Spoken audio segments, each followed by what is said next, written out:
Welcome back to Dead Good Book Reviews. I'm Judith and you're watching another episode of Overbooked here on the channel, the series where I talk about every single book on my shelves, because after this, I might just turn into a swan. I'm still losing my voice, but I'm armed with medicine, and we're going to talk about Blanca y Roja. Let's talk about it. I bought this book myself, regardless of where books come from. Nobody's paying me to talk about books, and all opinions are my own. I'm also going to keep this as spoiler-free as humanly possible, though if you do want to go in knowing absolutely nothing, click away now. I will also link the story graph if you want to find any content warnings. There are some that do apply. I would look for those down below. Blanca y Roja originally released in 2018, and I would describe it as a YA magical realism fairy tale retelling of sorts. McLemore, if you don't know, is a non-binary Latina author who has written all sorts of stuff, most of which we are talking about in the channel in this series. So if you want to go back and watch, I have 3 previous videos of their works and also a lot more to come. So be sure to subscribe if you don't want to miss them. So this is sort of a rose red kind of story in that we have the Del Cisne girls, 2 sisters, one of whom is called Blanca and one of whom is called Roja. And this family has a curse wherein every single time, every single generation, 2 girls will turn into swans. Or rather, 2 girls, one of them will turn into a swan, the other one will not. And in this case, we have these 2 sisters, and everyone assumes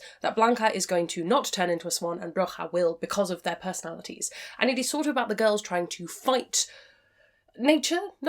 destiny, that'll do. And it's also a romance because of course it is, and it is all about exploring identity and your place in your community and all of the above. My first reason you should read this book is I think it's a really lovely depiction of sisters, of siblings, which I very much enjoy. I never had a sister growing up.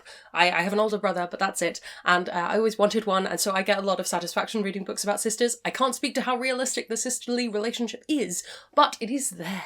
And I actually really enjoy their dynamic. I like the idea of these 2 children who are brought up to believe one thing about themselves and still choosing to challenge that. And I like that the way that McLemore plays off either of them hiding things from the other and that kind of thing. I think it works really, really well, and it creates tension without being too, oh, for goodness sake, just talk to each other, which is a pet peeve of mine. And I think the reason that manages to work is because they're set up in this family, this life where everything is just assumed that it's going to happen in a certain way. And I like that as a kind of sort of almost queer narrative within that of you believe your life is going to go one way, so you fight for it to go the way that everyone thinks it's going to go, and if it doesn't, it sort of tears everything apart. I think that's very interesting.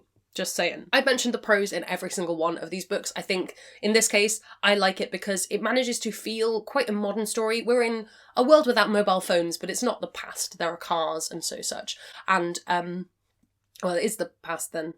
It's not a period piece. There we go. And I think that the fairy tale element of it really works with this kind of flowery prose, but it manages to stay modern enough. It doesn't feel super dated. It doesn't feel like, you know, when you can read a book and you can tell it's trying to be a fairy tale. This feels more like it's drawing on the ideas of fairy tales, which is what I much prefer in this instance. I've just written emotional damage as my next pro. I think this story is just beautiful. It is probably my favourite plot line of all the McLemore books because it's so heart-wrenching in so many different ways, and there isn't really an antagonist, arguably the swans, but even then that's complicated. Can a swan have moral feelings about one thing or another? I don't know. Something about this book really captures my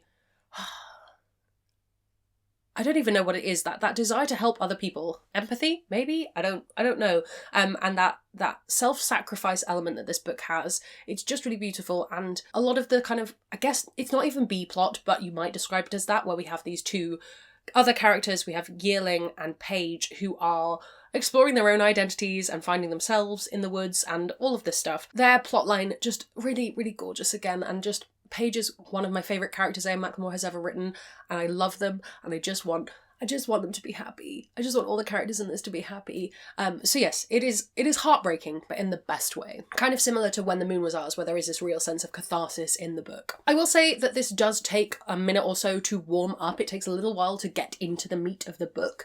I think that's because there's quite a lot of, not even setup of world building, but quite a lot of setup of events before you can really jump into the big things that are going on in the story, and you really need to see these characters where they are first. I think that it's worth powering through that first bit because the latter half of the book is so strong. But if you're looking for a book where from the off you are fully in, this might not be the book for you. I've said it in all of them, but if you don't like magical realism, this might not be a book for you. I think less so than some of their earlier works. I think this has more of a beginning, middle, end kind of plot, but if you like things being closed off, if you like things being totally explained, might not always be what you want to read. Some comparisons, some other things you might want to read. The Winternight trilogy weirdly sprang to mind. I think that idea of a kind of fairy tale in the woods really worked for me. And also something about the emotions of the story. I think Winternight has a lot of that as well. And this kind of, I don't want to say heartbreaking again, but the heartbreaking elements, there are some of those there as well. I wouldn't say if you read the Winternight trilogy, you'll definitely love this, but there are some similarities there. I've also pegged Naomi Novik. Again, I think that might just be the woods as a concept, but Naomi Novik's Uprooted does have that kind of semi-sisterly bond.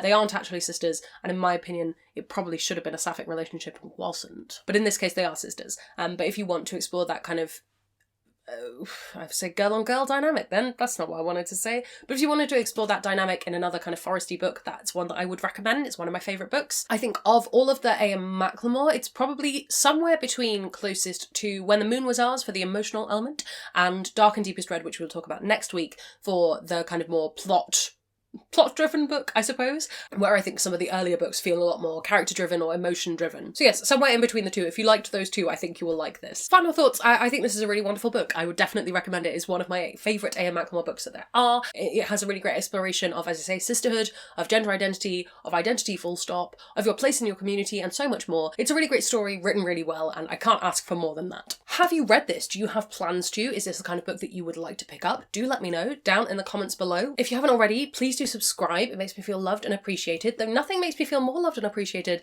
than my patrons over on Patreon who support the channel and make videos like this possible. If you would like to join their number, you can get early access to videos by clicking the link down in the description below. There is also my social media down there and my Discord if you would like to come and have chill chats about books. Awesome, fabulous, wonderful. Thank you so much for watching. That's all from me, and I will see you in the next one. It's gonna be some bloopers now. My first pro for this